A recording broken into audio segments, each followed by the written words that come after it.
अफसोस हो रहा है कि हम लोग पहाड़ में रहने वाले हमेशा हिमालय में रहने वाले कहते थे कि जो प्लेन का गंध है वो हमारे पास नहीं आएगा लेकिन आस्ता आस्ता जो प्लेन का गंध है वो भी हमारे पहाड़ों को अछूता नहीं रख रहा है।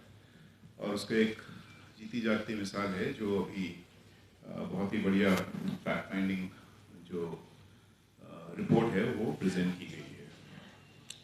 लेकिन मैं इसके साथ ये भी कहना चाहूँगा कि पहाड़ के लोगों में एक बहुत रेजिलियंस भी है और मैं बहुत ज़्यादा कॉन्फिडेंट हूँ कि इतिहास में पहले भी और अभी भी हम लोग पहले भी इसको रिबफ कर पाए हैं।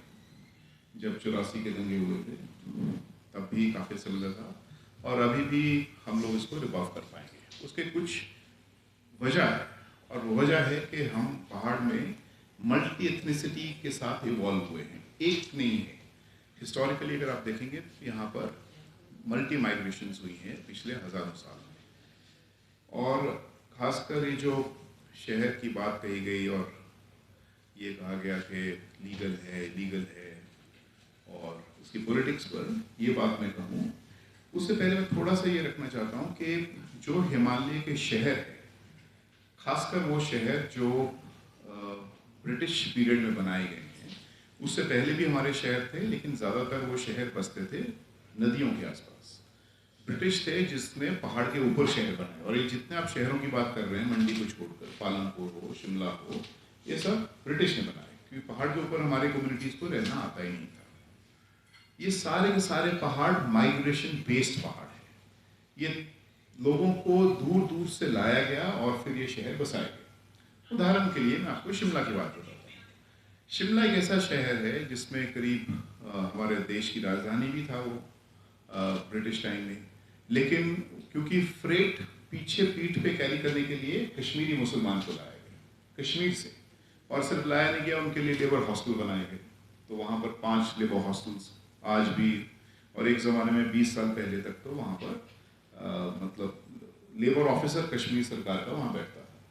तो ये माइग्रेशन मतलब हर पहाड़ी शहर में माइग्रेशन ही उसका बुनियाद है।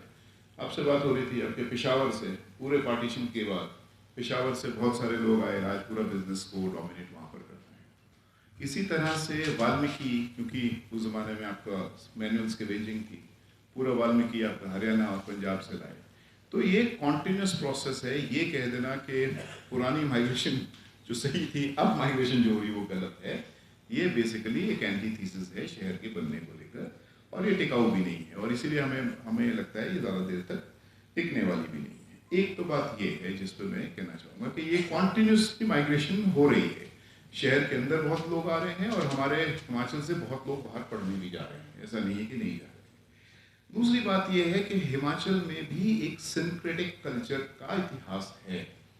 आपने जो सब बात कही उसके बावजूद भी ऐसा नहीं है कि हिमाचल में ये पूरा सिंक्रेटिज्म नहीं देखा गया है। I mean, I don't know how many of you have been to Chamba, but if you see the fair, the primary fair of Chamba is Minjar fair. And where does Minjar starts from? You know, Minjar is when you start weaving those two knots of a thread. And that Minjar starts from a Muslim house. Minjar cannot start अगर आप तो वहाँ मुसलमान के घर से वो शुरुआत नहीं करते। इसी तरह से आप जो कुल्लू की बात कर रहे थे, वहाँ जमलू देवता, वो जमलू देवता आज भी उसका और अरबिक लैंग्वेज के साथ उसका पूरा कनेक्शन है। तो ये आप शिमला एंटर करते हो, शिमला एंटर करने पर घोड़ा चौकी है जो दरगाह है, उसके बिना जाए आपकी शिमला की यात्रा पूरी नहीं है। ये सब प्रोसेस है। अनफॉर्चुनेटली जो आप राइटली पॉइंट आउट कर रहे हो, पिछले कुछ समय में ये डेलिबरेटली अटेम्प्ट किया गया है और ये डेलिबरेट अटेम्प्ट पिछले 1-2 साल से, लेकिन खासकर पिछले 2 महीनों से ये बहुत ज़्यादा हुआ है। और इसकी जिससे बताया भी गया कि एक तो ये है कि पर्निशियस एजेंडा बहुत समय से चल रहा है। इसके बावजूद जैसा कहा कि सिर्फ 1.5% से 2% ही वहाँ मुसलमान हैं, लेकिन मुसलमान कम होने का मतलब ये नहीं होता है कि कम्युनल विशिएट नहीं हो सकता एटमॉस्फेयर, और वो हिमाचल उसका क्लासिकल एग्जाम्पल है कि कैसे उसको भी विशिएट किया जा सकता है। तो ये और जो पूरा मतलब जिसकी बुनियाद हम ये कहते हैं एलीट, मॉब एंड टेक्नोलॉजी, ये 3 बुनियाद पर एक एलीट सेक्शन, दूसरा मॉब और टेक्नोलॉजी, और अफवाहों के पूरे आधार पर, और हम सब जानते हैं कौन लोग हैं इसमें और कौन लोग उसमें ये इसको पूरा बिल्ड कर रहे हैं।